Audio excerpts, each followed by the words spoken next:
Star Wars isn't the Star Wars that you remember or you thought Star Wars was. So, what am I saying? I'm saying that the Star Wars of today is not the same Star Wars that came out in 1977. More ways than one, than just the added CGI. Now, when Star Wars came out, I was 6 years old. And do I remember everything about Star Wars from the 1977 theatrical release? No, I don't. I mean, I remember the opening credits, overhead, the opening credits, just going off into infinity. And then it opened up with the space battle with the two ships flying overhead. And I will never forget that. I mean, and then there's C3PO and R2D2. At any moment, you're sitting there thinking, oh, is this going to be like, one of those cheesy robot movies they had that came out during that time? No, it wasn't.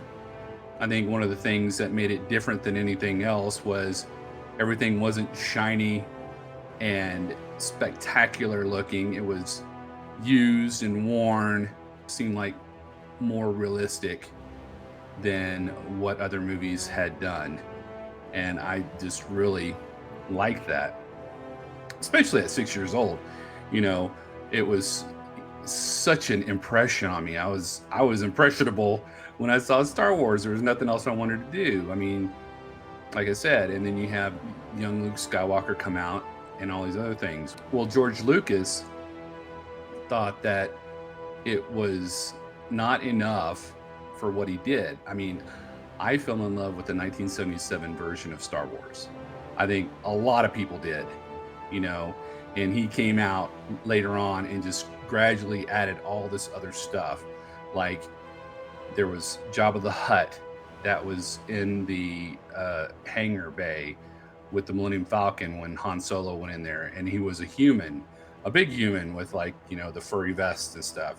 And then they took it out completely, and then they brought it back in with the Jabba the Hutt that looked like, a miniature. To me, it looked like a miniature Jabba from Return of the Jedi, and so they added that, and then they had the part where Han Solo walks behind Jabba and steps on it. Was that needed? No. But George Lucas thought that the technology hadn't progressed enough when he made the 1977 Star Wars to where he could get his story out. A lot of people don't like the added stuff. Did Han shoot first? It looks like Greedo might have shot first now, but in the original, it was Han Solo who shot first because he was a rogue and he was gonna get out of that situation any way he could. And then you have the part where they're Obi-Wan and Luke are going through Mos Eisley, and they added all that extra CGI in there with the creatures and the extra, architecture and landscape of Mos Eisley. And then, the cantina scene is added, and then on the Death Star, that's added. And then when the Death Star blows up, they added the ring, and it was just a lot of stuff that George Lucas added. I saw this article on NPR, and I'm going to briefly go through it and talk about it. And it talks about all the changes, but in England, they found a copy of the original 1977 version and they released it.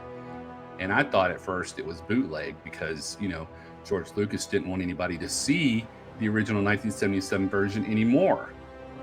But apparently that's not true. So let me share this with you real quick. We'll just skim over it. All right. This is from NPR.org, which is pretty unique that they would do a Star Wars article. I'm shocked. This is not the Star Wars you thought you knew. Star Wars is a groundbreaking phenomenon in 1977. It was a throwback to the old sci-fi Flash Gordon movies, which, George Lucas really loved Flash Gordon to the extent that he used the overhead, script flowing. They did that in the old Flash Gordon movies. And he even wanted to produce and direct the Flash Gordon movie in the 1980s, but he wasn't allowed for some reason. And I wonder how different the movie would have been if he would have directed it. The film was different from anything that had gone before, talking about the 1977 movie and how the people lined up around the block. And I remember going to the theater, and it was twice around the theater to get in to see Star Wars. And a cool fact is that people at the time would not leave the theater after the movie was over. They would sit and wait to see the next showing. And this caused the movie theaters to make sure that everyone had exited the theater, because there were paying customers that weren't able to get in because the other customers had, from the previous movie, had sat through the movie and wanted to see the movie again, and the new paying customers weren't able to get in and get a seat. So now the theaters have a rule of going in and cleaning up and making sure everything's clean, and then having the people exit the theater so the next paying customers can get in. I thought that was pretty funny. But the film that the crowd saw on the big screen is not the same as a digital remastered version currently streaming on Disney Plus. In fact, because director and creator George Lucas constantly tinkered with the film, he always tinkered with it, starting almost immediately after its release, from renaming it Episode 4 A New Hope, to adding a full scene and several creatures, to modifying the effects. Almost no one has seen the original 1977 on the big screen since 1977. Until this month, though. The British Film Institute had a film festival, and they thought they would show some original prints. So they went back into the vault, and it says, "We're not saying come and see this on a film print as part of nostalgia," said James Bell, a senior curator of fiction at the British Film Institute National Archive and the programming director of the festival. "We're saying there's a real qualitative aesthetic difference to seeing a film projected on a film print. I think that's exciting to anyone, whether you're a Star Wars fan or not. And unlike digital version, film prints have a life story," Bell said.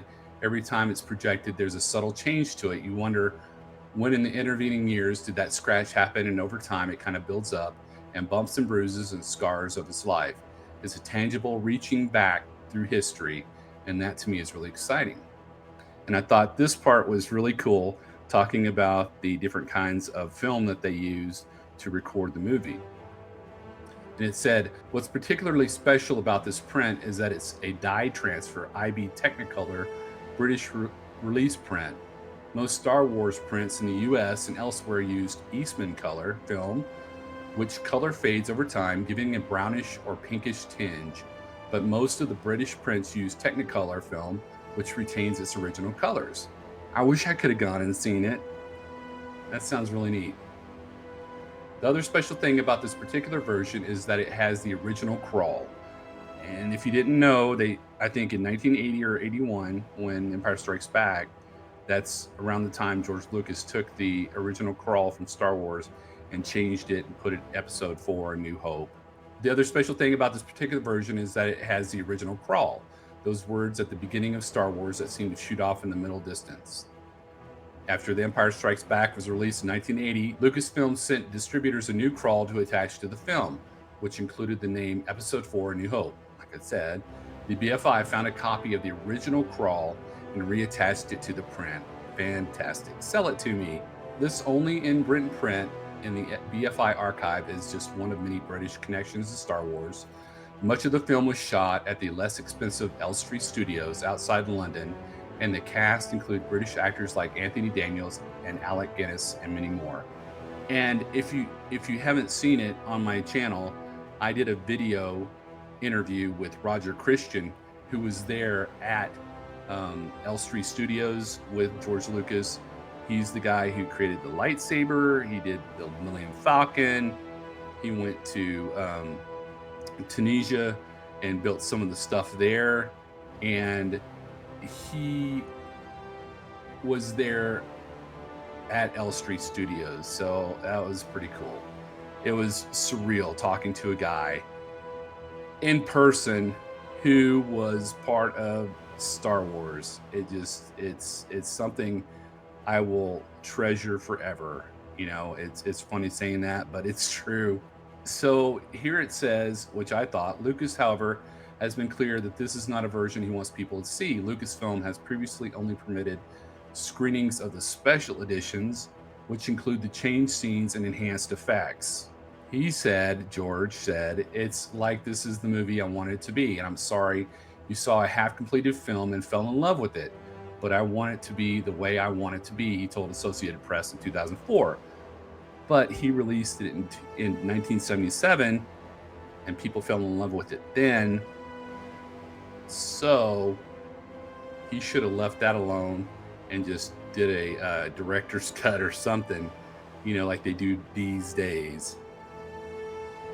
This understanding is so firmly a part of Star Wars lore that when the BFI announced the screening, some online fans were convinced it must be unauthorized, which Cameron understood. It feels like getting to see something you probably shouldn't get to see, you know, Cameron said. It's opening the curtains a little bit, seeing behind the creator's visions and thoughts. But BFI did have permission, and to prove it, they invited a special guest to the screening, Kathleen Kennedy, the president of Lucasfilm. It's quite remarkable. What you're going to see is, in fact, the first print, and I'm not even sure there's another one quite like it, she told the audience. You know, it's that rare. I have to say, I've never been a real big fan of Kathleen Kennedy at all, but this is one tick in her favor that I really, really appreciate, that she went to England and allowed the movie to be shown in its original format. It's really awesome. So here it is. Here's the payoff. What was it like to see the rare print? It felt fresh, real, without the shininess of CGI. The droids of the ships and sets seemed well worn and grubby. It felt more like a real battle and less like a fairy tale. The pacing was more measured. It was funnier. The explosions seemed fake, but the scenes, stripped of their CGI characters, had more of an edge, and it was very clear, without a doubt, that Han shot first, before the bounty hunter Greedo could shoot him, which is an ongoing controversy online. I love that got a cheer, said audience member Gus Berry. After the second screening, in a round of applause, you saw it here as George Lucas intended. Here you go, Han shot first. Well, he intended it first, and then he changed it because he was afraid that people would be like, oh, Han Solo's too bloodthirsty. Well, he was a rogue. So, you know, it was intended originally that Han shot first, according to George Lucas, I guess. So there you go. What are your thoughts on the original 1977 version of Star Wars? Did you see it in the theaters? And if you have, do you prefer the new version that's been tinkered with or the original version? And if you haven't seen it, would you ever want to see it? And do you enjoy the Star Wars that is of today on Disney Plus? Me, I'll always be a purist, and I'll always want the pure Star Wars that I fell in love with back in 1977, because the new one seems slightly disjointed with adding all those extra scenes and stuff. So that's my thought. Tell me what you think.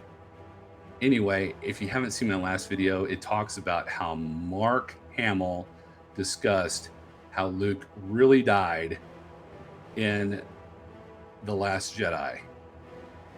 And it's right here. Go take a look. Give it a thumbs up.